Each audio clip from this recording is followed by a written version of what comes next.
Hello, everybody. It's Nicole here, and this is my second episode of my podcast, Nicole Loving Earth.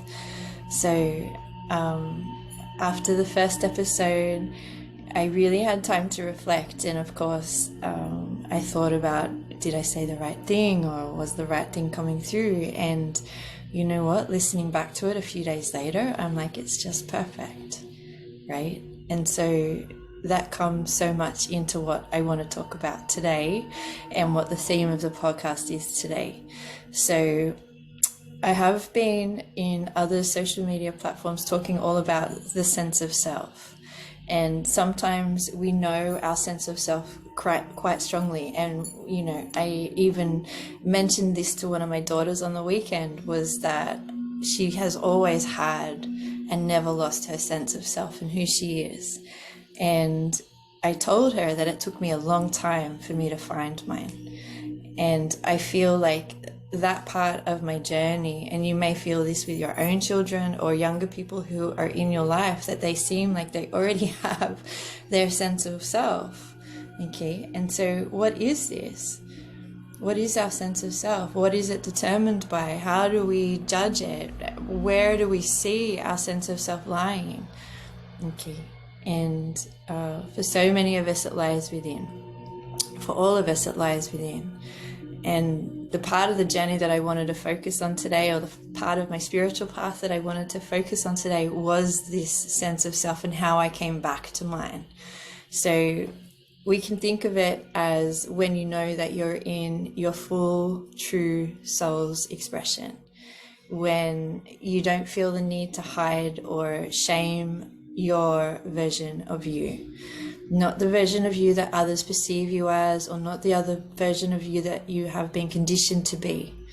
Okay, so if we look at this from an energy perspective, when we are in our soul's expression, our energy concertinas out.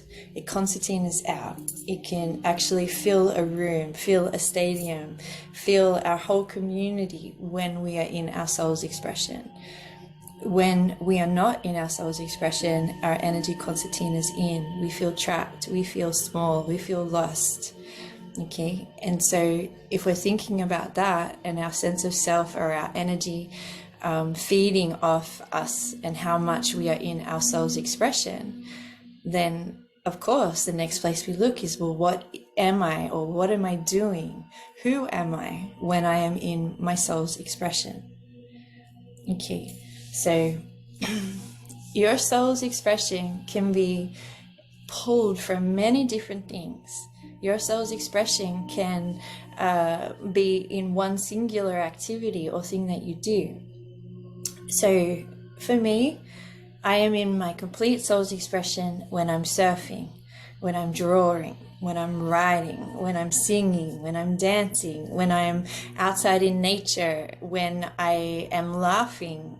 It is all of that is me being in my soul's expression. So take a moment now and just feel into it. And maybe it's something that's already in your life, or maybe it's something like I referred to in the first episode. Maybe it's this fantasy version of you. So if you were to take a moment now and just close your eyes and really feel in, where do you find your soul's expression? What is it that you're doing? What is it that you're being when you are in your soul's expression? Okay, so just take a moment now and feel that energy. Ask your soul, how do you like to express yourself? And see what comes up. So this is just a beautiful inquiry, and I want you to hold that vision or hold that thought. So what does it look like for you being in your soul's expression? Okay, feel into that. Just feel into it. Is there a part of you, like what I talked about in the last episode, where it's still a fantasy? Okay, is there a part of you that has always desired to be something different, to do something different. You've always dreamed of playing the drums, of singing, of doing stand-up comedy. Like, you've always dreamed of learning to surf. Okay, that was the case for me. So I realized that there was so much of my soul's expression that wasn't being able to shine. I wasn't being able to expand my energy. I wasn't able to be me in my completeness. Okay, and so I mentioned the surfing in the last episode, and I want to open this up because the ocean saved me. The ocean saved me from a life less ordinary. The ocean was my greatest teacher. Still to this day, she is my greatest teacher. Every day would be a different lesson. Some days would be humility. Some days would be patience. Some days would be joy. Every day the ocean gave me a different message, a different lesson. And so when my marriage came to an end, I decided that this was going to be my life now, was to learn how to surf. And I was like so determined. I was so determined to do it, like to the point of obsession.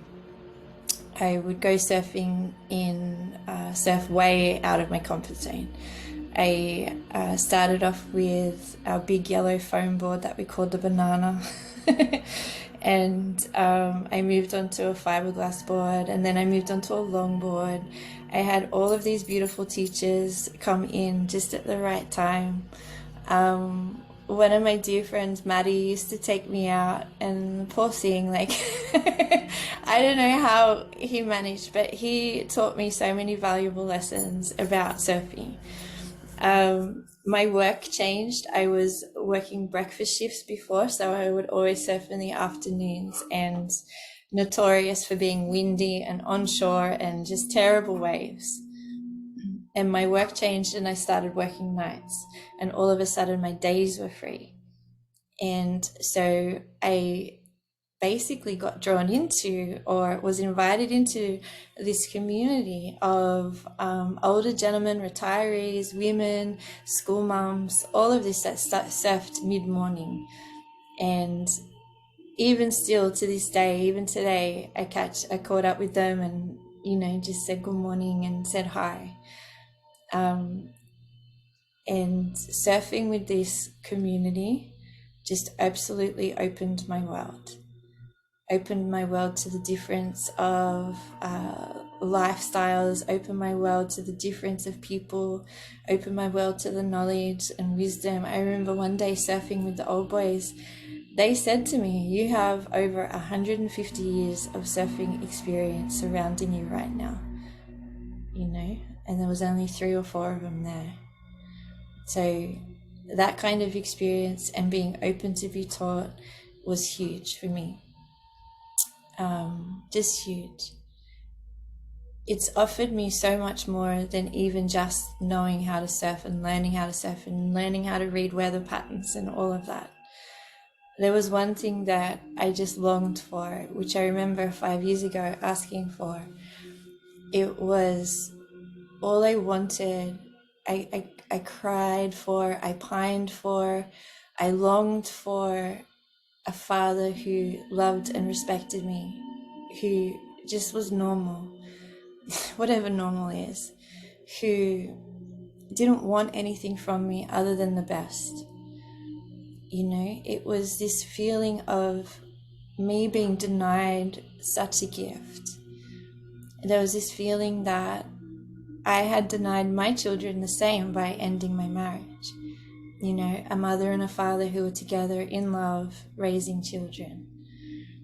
And it really weighed heavily on me.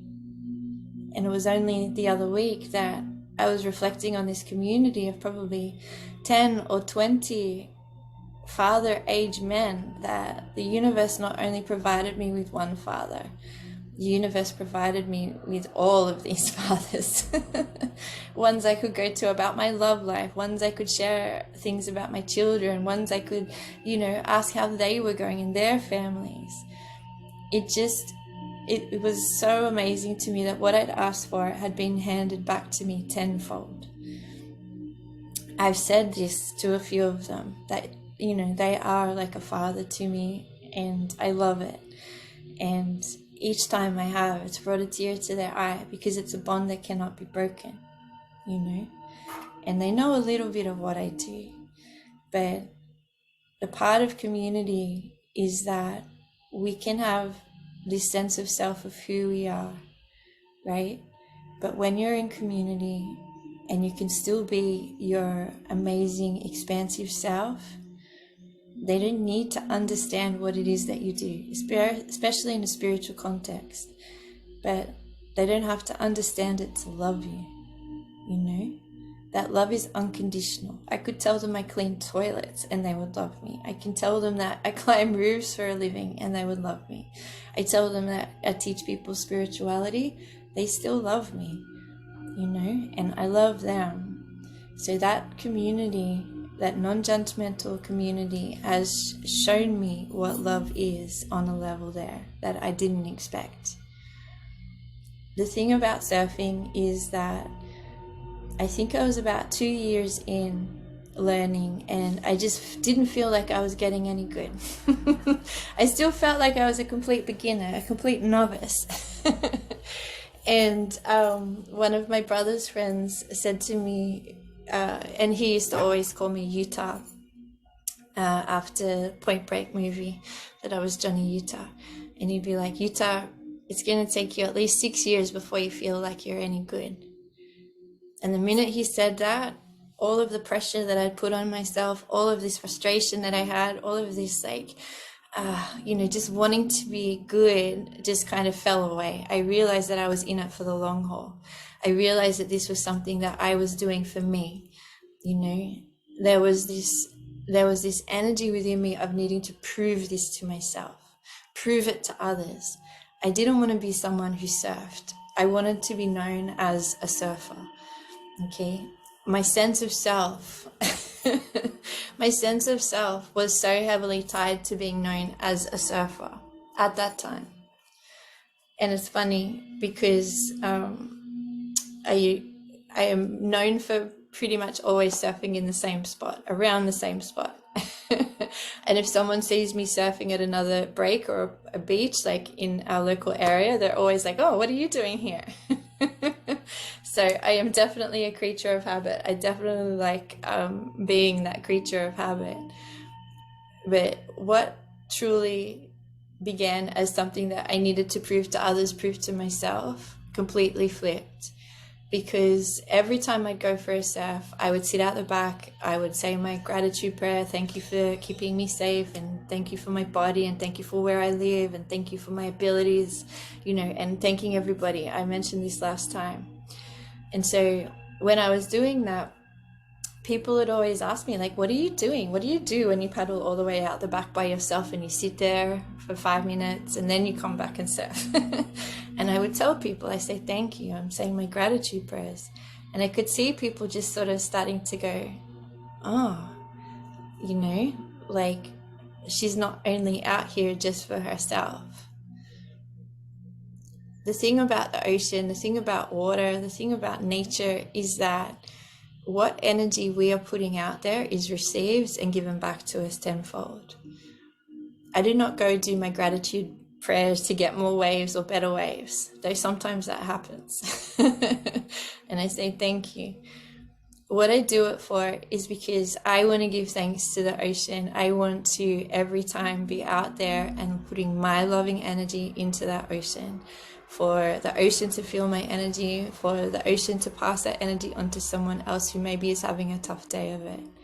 My intention for that loving energy is to spread it through every molecule of water. There was a time a few years ago where I was surfing and a father and son paddled out to the break that I was on, and it was only me there, so it was only the three of us. And the son was getting frustrated, which happens. And he sort of raised his fist and smashed it down into the water. And I was like, I couldn't help myself. I said, oi, what are you doing? And he's like, oh, I can't get any waves. I was like, don't you put that energy near me. I said, I said, no, you have to be calm and loving in the ocean. You have to put your good energy into it and then see what happens. I said, if you get frustrated out here, I don't want you taking it out on the ocean. I don't want to pick up on that. And I talked to the sun for maybe 5 minutes, just about it and how I am in the water and blah, blah, blah. And I could see the Father was looking at me and listening to what I was saying and how I was speaking to his son. Not forcefully, just direct and lovingly. And as I paddled away and I paddled past the dad, I said, oh, I'm sorry if I overstepped there. And he's like, no. He said it was incredible. And the funny thing is like a couple of days later, I ran into them again. And he pulled me aside as his son was getting in the ocean, and he said, what you said to my son the other day has changed his perspective on everything. And I'm so glad I ran into you, because I wanted to say thank you. Now, this was way before I started practicing. This was way before I started teaching people. This was just me being me. And why am I getting emotional? Because this started happening more and more. Every time I would be out surfing, someone would paddle over and be like, are you Nicole? I've heard about you. And then start pouring out their life story or what they were going through in that moment out to me. I started having these long conversations in the water with complete strangers. They would follow me around until I paid them attention and then started talking to them. I realized that my practice was beginning in the ocean.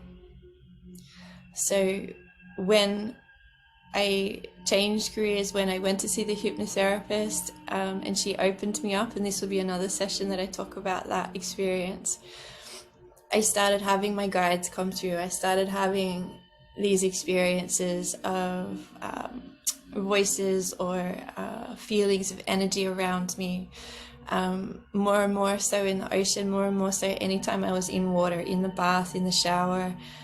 There is a deep connection for me and to water. And once I started practicing and I'd got my qualifications and I started seeing clients, the word spread really quickly, and more people were coming to see me. More and more people were finding me in the ocean. The thing about surfing is, for the longest time, I was surfing like every day. And when I got my longboard, that kind of changed everything, because up until that point, I'd been on a foamy, so like a foam board. Then I was on this like antique board, which was beautiful, and people always stopped me to ask me about it. But God, it was like trying to ride a school bus with a 5-kilo bag of sand taped to the bottom of it. It was awful to try and turn. It was so difficult to paddle. Like I had to paddle twice as hard to get onto any wave.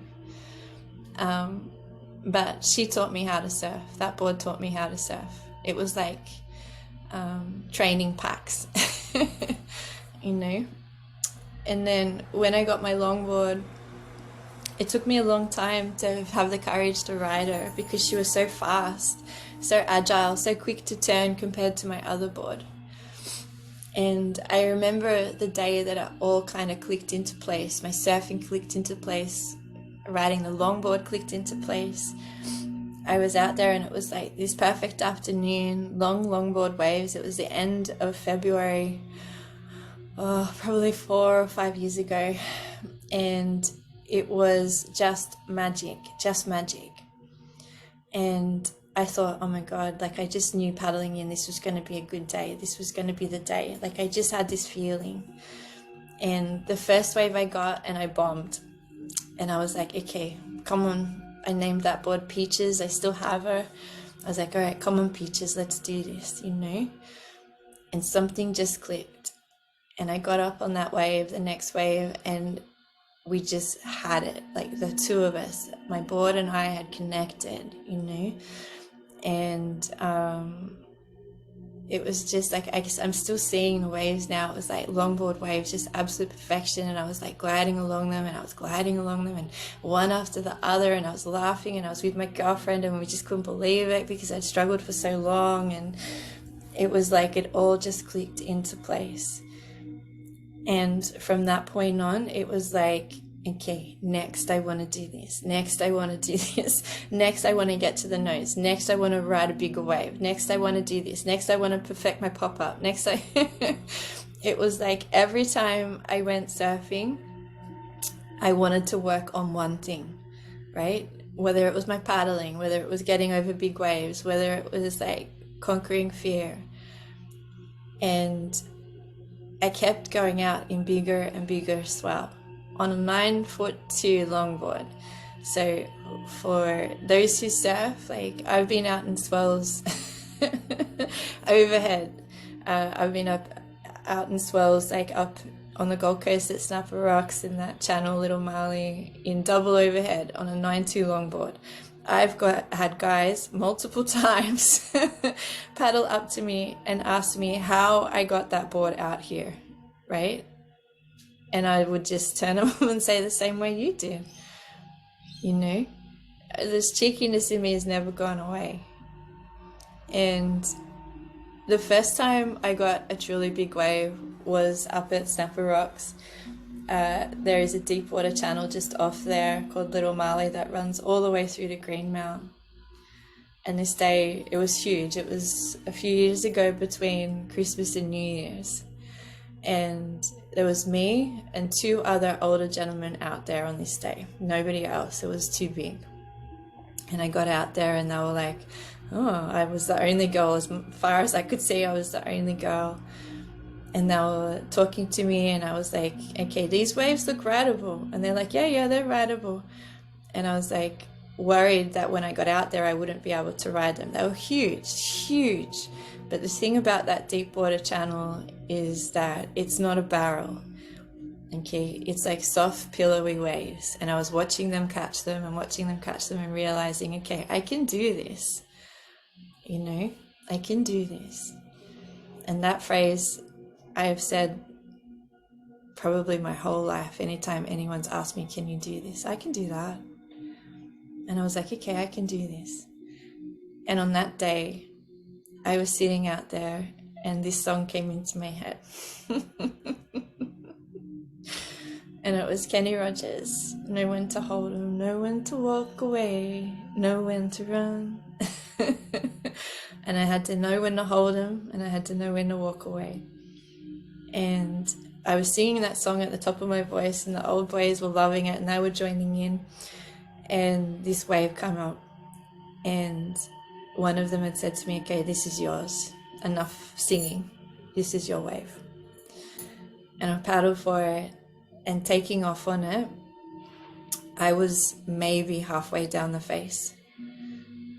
And behind me, the wave was way over my head.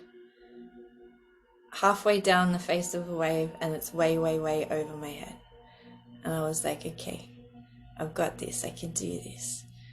Now, Snapper Rocks, Little Marley, that whole area there are always hundreds of surfers out. To get a wave from start to finish by yourself is unheard of.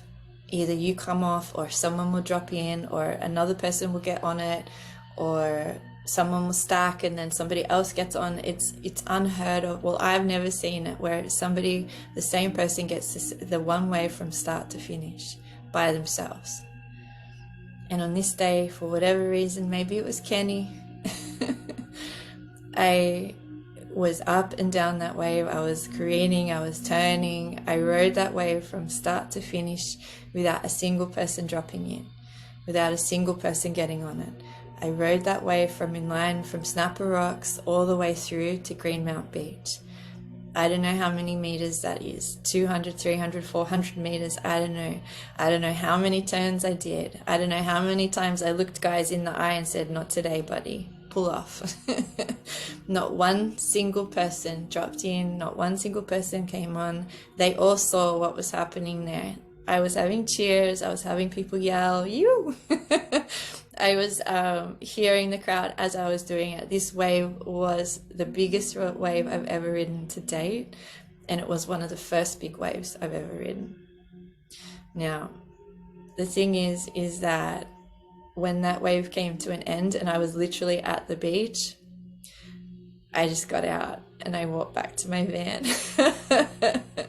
I was like smiling from ear to ear. I was like, I did not need to go back in. I had nothing to prove to no one.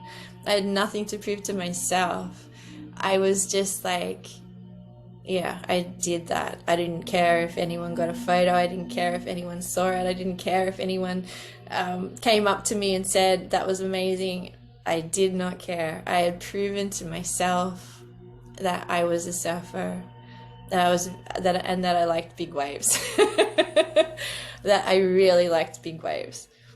So I came back to my van, and I was getting changed, and I turned the car on, and that news came on the radio saying that Kenny Rogers had passed away. It was the day that he'd passed away. And I've always loved him. Always loved his beard, always loved his duets with Dolly, always had such a feeling of any time his music came on, I'd always be singing it or laughing or dancing. And so I don't know if Kenny helped me get that wave. I don't know how much of a surfer Kenny is. But the timing of that song coming to me for that wave, and then finding out that he'd passed that day, yeah, it was a synchronicity that was just incredible. And I'll forever have that memory. And so when I came back to Sydney and I was surfing my local break, it just felt different, being out in the water. I wasn't in competition with anyone. I wasn't in comparison with anyone. I feel like you can get the best wave on the day, though, the thing about surfing is every day is different, right? You can have the best day, you can have the best surf, you can get all of the best waves, and the next day there's nothing for you. The next day you bomb on every wave that you get. And it's one of those absolute lessons in humility where you're like, those memory banks of those great waves, way overshadow the shitty surfs. And I feel like that is such a connection point for life as well, is that, with surfing, you're only as good as your last wave. That's so true, It's all about timing. It's all about positioning. It's all about, are you in flow, right?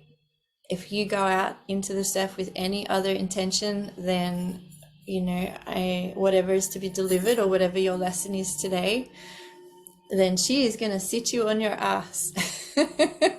No two ways about that. So there is a huge practice in letting go, right? When you're surfing, and just knowing that whatever the day brings is perfect, whatever the lesson is, whether it's humility, whether it's reward, whether it's joy, whether it's a lesson, whether it's just a feeling of that first dip under, and you feel the salt water go over you, and you feel it go around you, or you're out there catching up with friends, or you're connecting with someone that maybe you've never said hello to. It's this whole energy of just being in the right place at the right time. I love watching other people get great waves, because that joy spreads. I love getting great waves. There is nothing that I would rather do. My perfect day would be sunrise, meditation, eat good food, surf a few times, have a snooze or a nap, eat more good food, maybe have one more surf, and then play some music by a fire. That would be my ultimate day, And so you can hear it in my voice. This is my soul's expression. This is how I choose to express my soul, right? It's something that I do for me. It's something that brings me joy. It's something that brings me community. It brings me the challenge. Surfing has shown me my fear and allowed me to overcome it. Surfing has brought me courage. It's brought me peace, it's brought me calm, it's brought stability to my life. And I feel like the healing properties of the ocean, when you ask, whatever it is you ask for while you're out there, is delivered to you. You know, if you want to work through some kind of emotion or some bad experience that's happened, work it out in the ocean. If you want to let go, or if you want to receive, ask the ocean. And it's knowing, what is your place like that for you? Is it in nature? Is it movement? Is it dance? Is it singing? Is it drawing or writing? Is it art? How does your soul truly love to express? Is it through sport, running, hiking, scaling down rocks? It's about knowing what is your soul's expression, knowing where you find your sense of self. And so now my relationship with surfing is that my sense of self isn't dependent on surfing anymore. I am a surfer, but there's no of that need or necessity for me to surf every day, because that sense of self is within. I know I'm a surfer. And so with that comes this peace and calm of like, if I go surfing today or tomorrow, yes, great, perfect. If I'm surfing every day, awesome. But my sense of self and who I see myself as is not dependent on that. So what I want to do now is a little meditation for you to open up your sense of self, to open up your soul's expression. And so you can see what comes forward for you. And maybe you know this already. Maybe you've experienced it already. Or maybe you're curious to see if something else comes through. Okay. So for this meditation, if you're able to do this now, just take a seat and close your eyes or lie down. If you're not able to do this right now, just pause it here and come back when you are. Okay.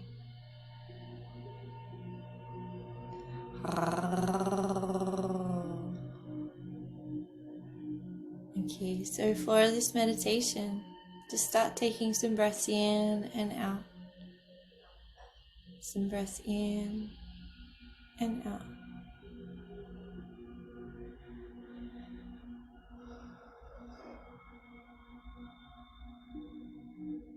What I want you to feel is that with every breath in, you feel this energy of yours concertina out. With every exhale, you feel it settle. With every inhale, it exhales even further. It expands even further. And just visualize it. How do you visualize your energy?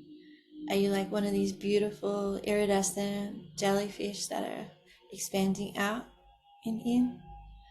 Is it the concertina of petticoats? Just see your energy, how it moves out. Is it in waves or pulses?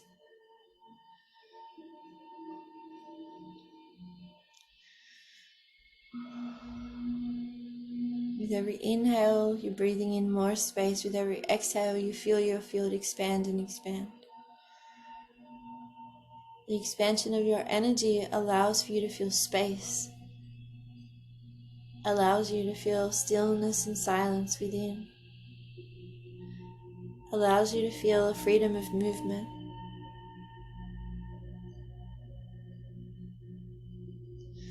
Allows for clear, rational thought, for intuition, for guidance, for insight to come through. Expanding your energy out allows your soul's expression to come. However you're feeling this energy around you, just notice it. As you settle into your body and your new field of energy, you might feel tingles or shimmers across your body.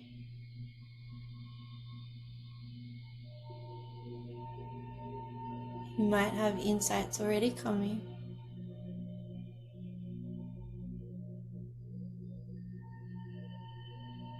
If you direct your conscious awareness down to your heart space, held within the heart here, you may see a round golden disc. This disc may be an inch thick, as big as the heart space.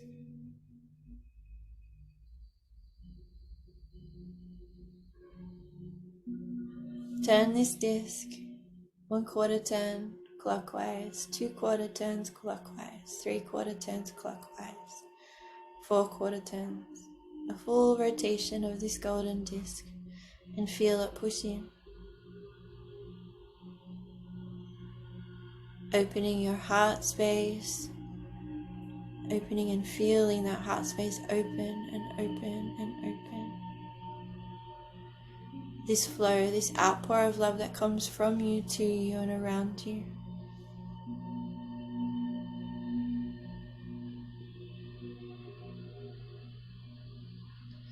Behind the heart space, you see here the seed of your soul.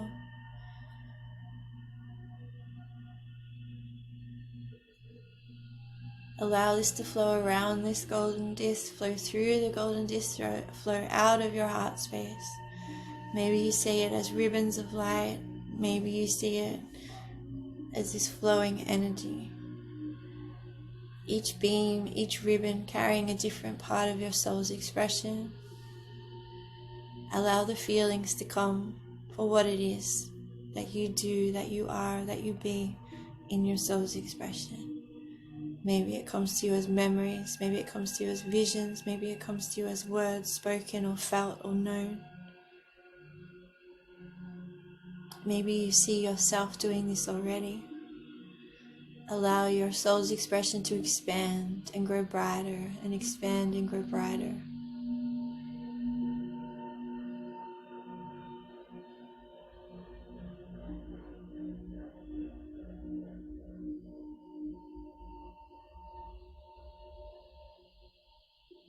Maybe your soul's expression is just to be love for others or to be kind.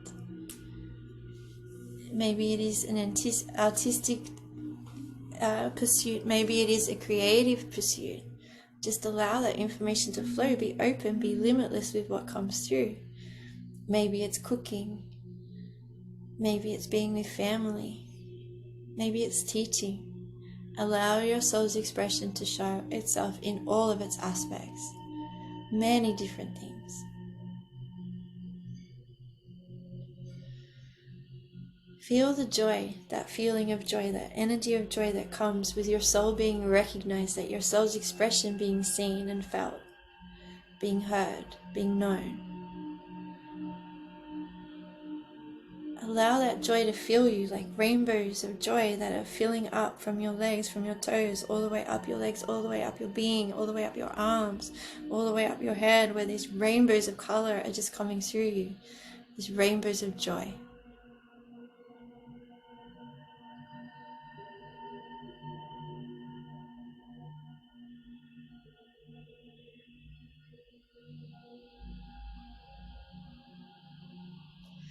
Your soul's expression is always going to be found in your heart space. Your soul's expression is always free will as to whether you follow it or not. There is no sense of time with this. You can start this now. You can start it next week, next year.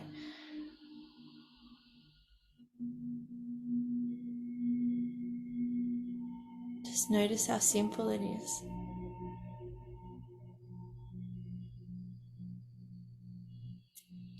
And it is your choice when you choose to step into your soul's expression.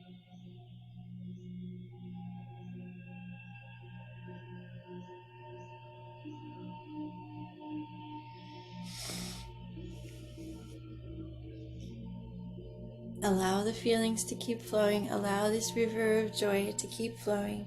Allow this rainbow to keep flowing around you and around you, creating this vortex of light and energy and creativity and passion and drive and expression to vortex and vortex of love all the way up.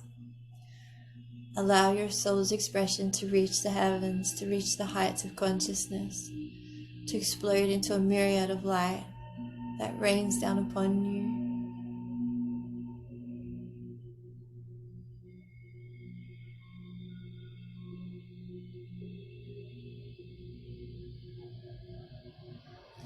that happiness that you feel of being seen, of being heard, of knowing, allow that to permeate through you.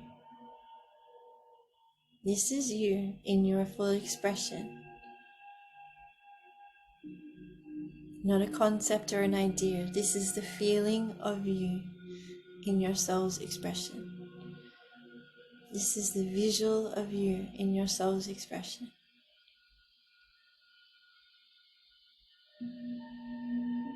And now send that love out. Send that love out to wherever it is needed, to wherever it is received. With no destination set, just send that energy out to all that are open to receive. You being in your soul's expression encourages others to do the same. You being in your joy shows others how easy it is for them to be in theirs. You being love allows others to feel safe with love.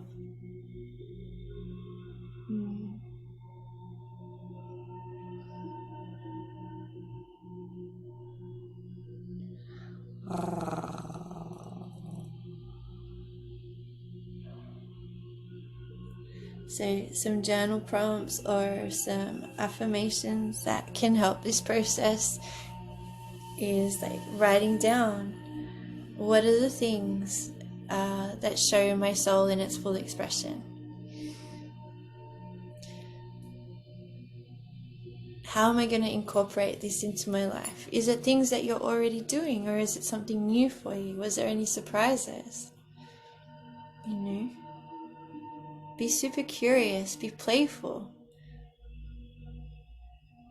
This work is all about curiosity and play. Curiosity and play. The energy of seriousness. This work is sacred and I take what I do seriously. So don't be serious about it. This is all play. This is all curiosity. This is finding out where your child lies in all of this. Can I bring the energy of the child into this? Have fun with it. Be fearless.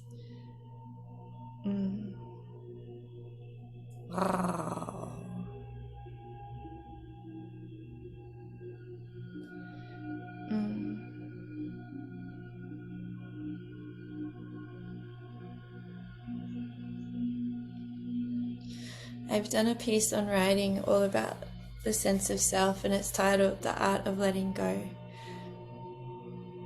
This explains more of this topic and the energy around the art of letting go with it. So you can find this writing and others on my website on nicolelovingearth.com. I also do a free weekly Zoom every Friday evening, US time, every Saturday morning, Australian time. So if you come to my website, nicolelovingearth.com, you can register for free every week where I do this kind of work. I also have different offerings on my website, so have a look and check it out. I work with clients one-on-one, and I have an online teaching program as well. The purpose of this podcast, though, is to share my story and my experiences with my spiritual path. So, always a meditation or a journey, but this is centered on me and my story. And why I share it is for you and yours. I'm so excited to bring all of this to you. I want to thank you very much for listening. And if there's any way I can be of service, just reach out.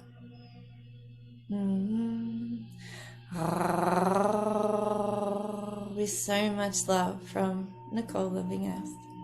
I love you.